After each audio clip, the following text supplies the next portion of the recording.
Hey, good morning. Could you love somebody from far, send them good energies, and they get it? Yes, they get it. I believe this so strongly.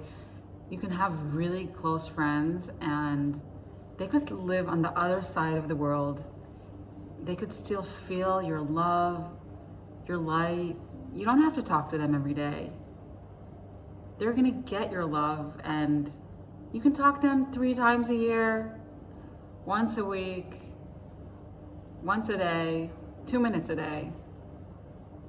But you should know that there are also different types of relationships, and sometimes relationships with a little bit of distance is good. You need to learn.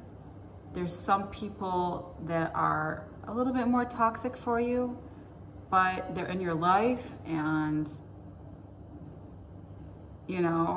you need to know, is it good for me to be with them for 1 hour and that's it? And I know that after that hour, they're gonna suck out energy from me, but 1 hour is okay and it's fine. And it's actually, you're doing a mitzvah sitting with them for an hour. And there is what to learn from them. There's a lot to learn from them. But you should know, some relationships are better if you're more with them on the phone than with them in person. You need to learn what's good for your soul. Are there people jealous of you? Maybe you should cut these fake friends out of your life if they're not true friends. So it's really important to know who is good for you and what kind of relationship you want with that person.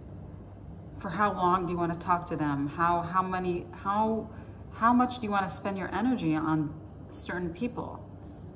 And we also want to give and be better people. But before we give, we need to love ourselves and give to us, give to our family and our husbands and our children and ourselves, number one.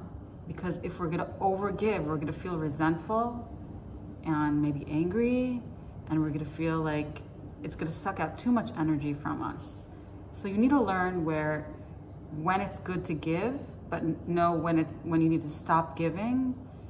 And everyone needs to know their limits, if it's within relationships, and if it's also doing good and donating and giving to other people. You need to know your boundaries and what's good for you. And number one, love yourself. So that's a large idea I want to share. Also, sometimes in life, we're givers and sometimes we're getters, and we need to know, where are we right now? Especially now in the war.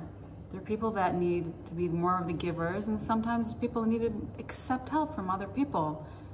And the more there's poor people in this world, the poor people are actually doing good for us.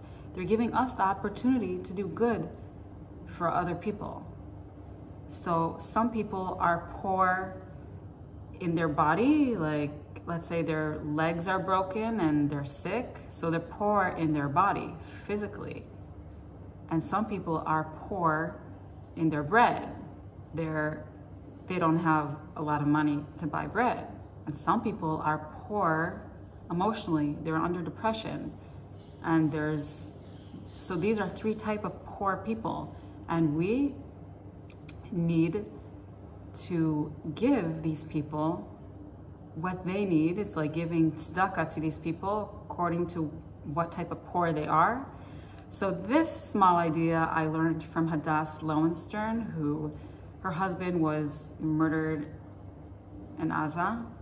She wrote a katava about this a week before he was murdered, and she said sometimes in life you need to just let go and let people give you, and sometimes you need to give, and it's like a circle of life. And she was saying, and we need to just let go in life. And sometimes we just want to be in control all the time and control everything, but sometimes you just let go. There's a creator that's controlling everything, and we are in Hashem's hands. We should just continue being ourselves, shining our light, and not giving up. Sometimes we feel like we're gonna give up. No, don't give up. There's hope for everything.